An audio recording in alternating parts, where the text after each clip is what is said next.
quise ser escritora desde que tengo uso de memoria, porque además mi padre era profesor, ahora ya está retirado, y uno de mis primeros recuerdos es la casa toda llena de libros, con un montón de estanterías, y yo me acuerdo que uno de mis primeros deseos fue aprender a leer esos libros y leer como yo veía hacer a mi padre. Aprendí a leer cuando era muy jovencita, se lo pedí a mi padre, aprendí a los 3 años y yo siempre tuve el sueño de algún día llegar a escribir y que mi libro estuviera también en las estanterías de casa de mis padres. Yo no tenía esperanzas de que se publicaran mis novelas, pero cuando terminé de escribir a la primera editorial a la que la envié me la aceptaron inmediatamente, y cuando la vi publicada y la vi en las librerías, pues fue como una emoción de decir, ahora yo ya el mayor sueño de mi vida ahora mismo está cumplido, y yo creo que ya en mi vida ha merecido la pena simplemente por ver realizada este sueño maravilloso. La historia es algo que me ha apasionado también desde la niñez, y yo creo que desde pequeña, por ejemplo, siempre he sentido muchísimo interés y fascinación por la mitología griega. Era uno de mis temas favoritos. Tenía muchísimas ganas de estudiar historia antigua, de, por ejemplo, conocer más sobre la cultura griega. Lo que ocurre es que yo tomé la decisión de estudiar ciencias, empecé a estudiar física, y cuando llevaba 2 años en la carrera me di cuenta de que por muy poca salida que tuviera, yo lo que quería era estudiar historia. Y yo me considero una persona muy afortunada, porque las 2 grandes pasiones que he tenido desde pequeña, que son la historia y la literatura, las he podido conjugar, y considero que he tenido muchísima suerte en esta vida. Yo, en el fondo, es que prácticamente toda mi vida me he estado preparando para esto, con la carrera, con el doctorado. Entonces, digamos que es el entorno en el que me siento más cómoda. Y cuando yo me pongo a escribir una novela y de repente saco pues los mapas y todos los manuales, los artículos de investigación y las tesis, que es de lo que yo me sirvo para escribir la historia, siento que no he abandonado pues ni la historia ni la literatura, y francamente me siento muy bien arropada. No descarto en un futuro escribir algún otro tipo de cosas, pero por el momento no me lo planteo. Yo, aparte de escribir, también me dedico a la traducción literaria,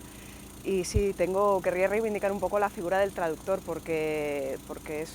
una figura que está muy mal considerada en general. Un traductor literario es alguien que necesita una preparación excelente, tiene que conocer muy bien la lengua extranjera de la que traduce, pero sobre todo tiene que conocer muy bien su propia lengua, tiene que dominar muchos registros lingüísticos, tiene que apropiarse del estilo del autor, sumergirse en él y transcribirlo tal cual, de manera que su presencia pase completamente desapercibida. Y es un gremio que está muy ignorado, económicamente está muy mal pagado, y no solo eso, sino que encima la mayoría de los lectores no consideran que haya un traductor. Cuando el libro está bien traducido, la figura del traductor pasa completamente desapercibida, y solo nos acordamos de los traductores cuando hay un error en el libro, y es algo que me parece muy injusto. Las musas, desde luego, nos inspiran a todos. Yo, bueno, en el tema de Hipatia lo vemos sin sombra de duda. Yo llevo preparando este libro aproximadamente unos 3 años,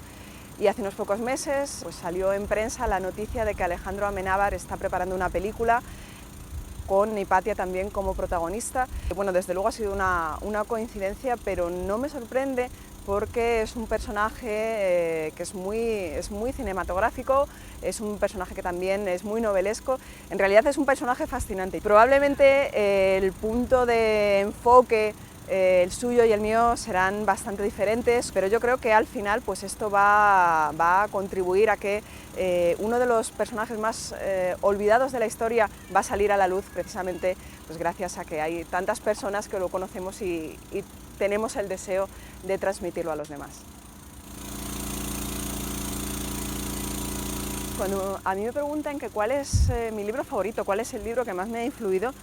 a mí la verdad es que me resulta muy difícil responder. Si tuviera que pensar en uno, pues yo me acuerdo de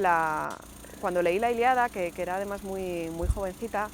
pues sí que fue un libro que me marcó muchísimo, y yo creo que un poco en mis novelas también esa idea en general de la tragedia griega, que también es otra de las cosas que a mí siempre más me ha gustado leer, está muy presente. Yo creo que una persona es el compendio de muchas experiencias, y para mí de verdad que sería muy difícil señalar uno solo o incluso un puñado de libros